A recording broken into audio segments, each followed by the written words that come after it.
The snowstorm had blanketed the town in silence. Ice clung to the edges of windows, and winds howled down empty streets like forgotten cries from the past. Inside a dimly lit diner on the edge of town, a man stood behind the counter, wiping down tables that hadn't seen customers in hours. His hands were cracked from years of labor, and his apron bore stains from 1,000 meals served with love. He turned toward the entrance as the bell above the door jingled faintly. And there they were, two shivering children, soaked, starving, and scared, faces pressed against the glass like ghosts of poverty.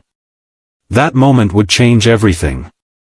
And yet, the man had no idea that one simple act of kindness on that cold winter day would echo across decades.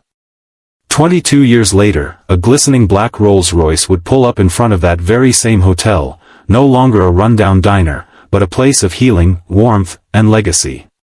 What happened in between is a story of pain, sacrifice, and redemption that you will never forget.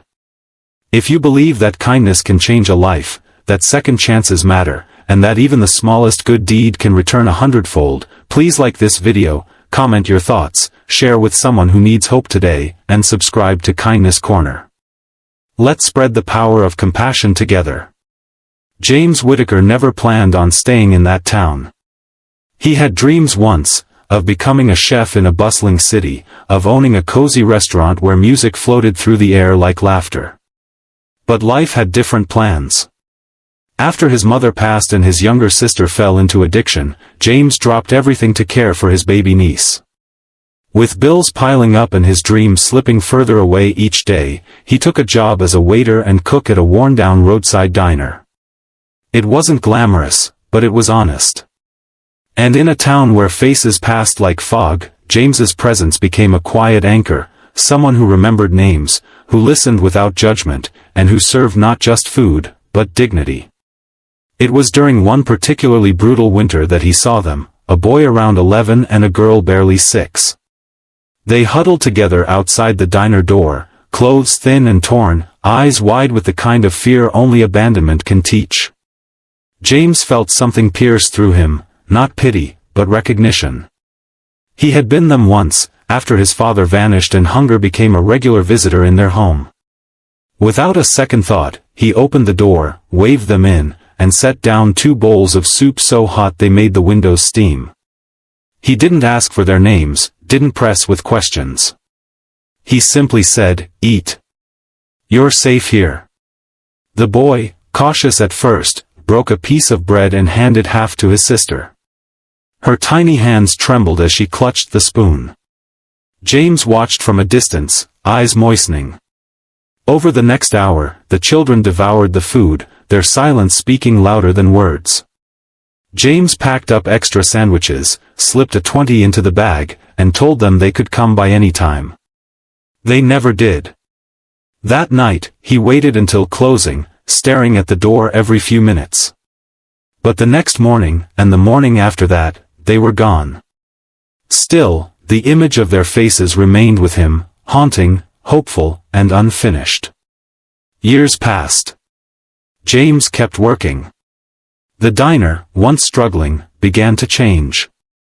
Locals started coming not just for the food but for the man who remembered their birthdays, who checked in on their sick relatives, who cooked for families who couldn't afford meals.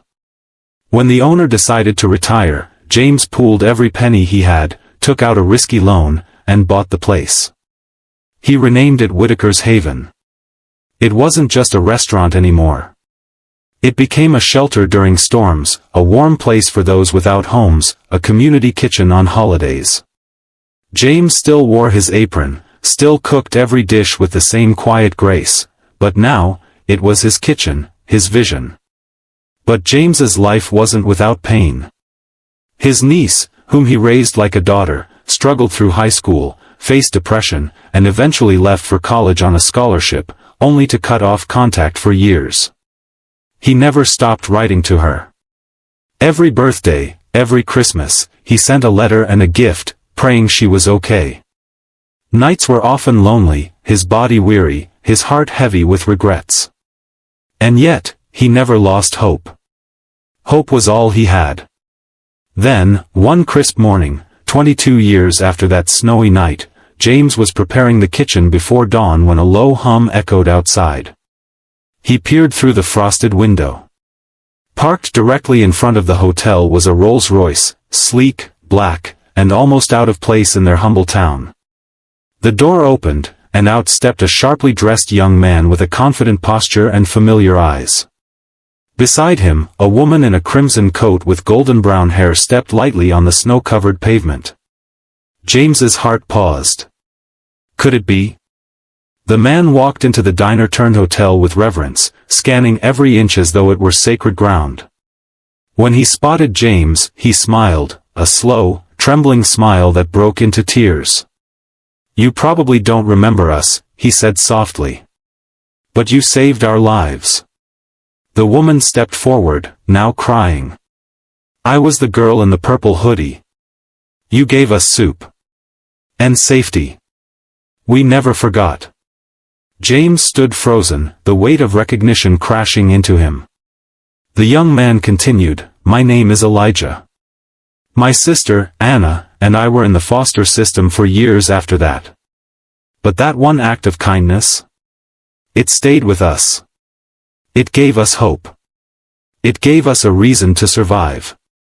Elijah had become a tech entrepreneur, his company now among the top startups in the country. Anna, a pediatric surgeon, had built a program to provide free care to underserved children. Both had dedicated their lives to lifting others, all inspired by a single, quiet act of grace. "We searched for you for years," Anna said, voice shaking. "And now, we want to give something back." Outside, the townsfolk gathered as Elijah handed James a set of keys. The Rolls-Royce wasn't just a symbol of wealth. It was a symbol of full-circle gratitude. But that wasn't all. They also handed him a letter confirming that they had paid off his remaining debts, and committed a $2 million donation to Whitaker's Haven to expand into a community outreach center. James, overwhelmed, fell into their arms, tears falling like rain on snow. The town cheered, but more than that, they wept. Because they had always known James's worth. And now, the world knew it too. If this story touched your heart, please consider liking the video, sharing it with someone who needs hope, and subscribing to Kindness Corner. Let's remind the world that no act of kindness is ever wasted, and that love, in the end, always finds its way home. Special request, tell us in the comments, what's the kindest thing a stranger ever did for you? Your story might inspire someone else today.